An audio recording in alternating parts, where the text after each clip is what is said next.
जय सती माता। भगवान शिव के एक स्वरूप को चंड के नाम से जाना जाता है और माता सती के एक स्वरूप को शिवानी के नाम से जाना जाता है।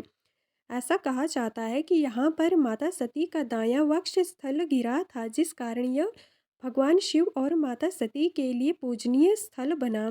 इसके विषय में प्राचीन, आधुनिक और मध्य के समय की बहुत सारी कहानियाँ प्रचलित हैं।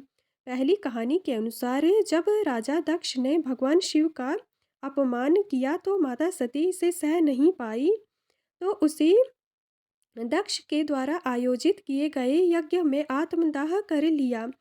इससे क्रोधित होकर भगवान शिव माता सती के अध जले शरीर को लेकर पूरे ब्रह्मांड में विचरण करने लगे। तभी भगवान विष्णु ने इनके शरीर के 51 चक्र से टुकड़े कर दिए। इनमें से एक भाग, जो माता सती का दायां वक्ष स्थल था, वह रामगिरी चित्रकूट के क्षेत्र में गिरा।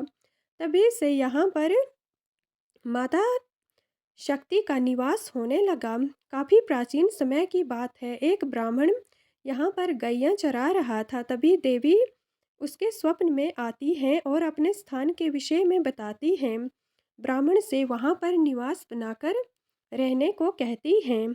इसके पश्चात ब्राह्मण वहाँ पर रहने लगता है और धीरे धीरे भक्तों की भीड़ उमड़ने लगती है, जिससे ब्राह्मण का भी गुजारा होने लगता है और माता के इस शक्तिपीठ की महिमा बढ़ने लगती है।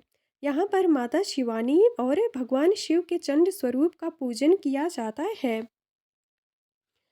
ब्रह्मगिरी शिवानी शक्तिपीठ के नाम से इसे जाना जाता है।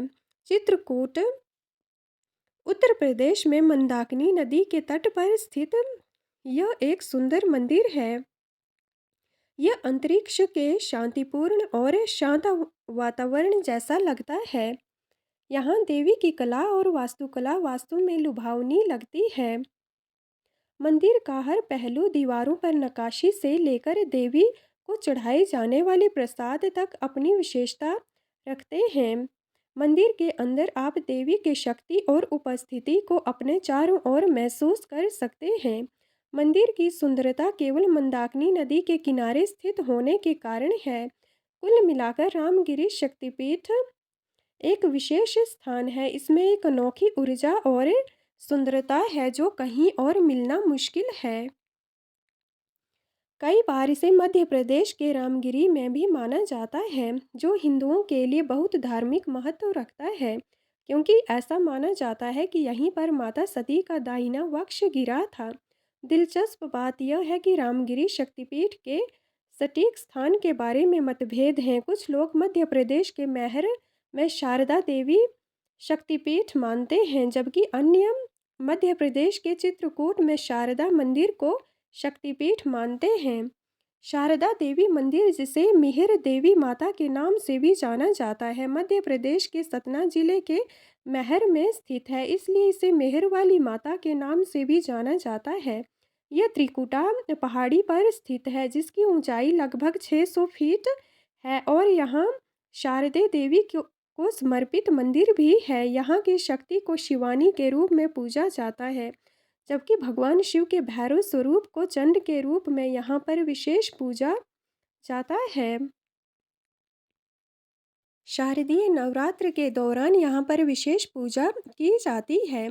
शारदीय नवरात्र के अवसर पर दुर्गा माता के अलग अलग 9 स्वरूपों की 9 दिनों तक पूजा की जाती है। अन्य 52 शक्तिपीठों की भांति यहाँ पर भी बड़ी संख्या में श्रद्धालु दर्शन करने आते हैं। यह शक्तिपीठ धर्म नगरी चित्रकूट में मंदाकिनी नदी के किनारे स्थित है। शिव पुराण में इसे शिवानी शक्तिपीठ के रूप में जाना जाता है, लेकिन ऐसा माना जाता है कि भगवान श्री राम के वनवास के समय यहाँ पर एक और माता शक्ति का मंदिर स्थापित था, जिसे पहले रामगिरी के नाम से जाना जाता था। इस शक्तिपीठ को बाद में शिवानी शक्तिपीठ के नाम से जाना जाने लगा। साथ ही यहाँ के स्थानीय लोग इसे फूलमती माता के नाम से जानते हैं और बड़ी संख्या में श्रद्धालु यहाँ अपनी मनोकामनाएं लेकर आते हैं। माता रानी उनकी सारी मनोकामनाएं भी पूरी करती हैं।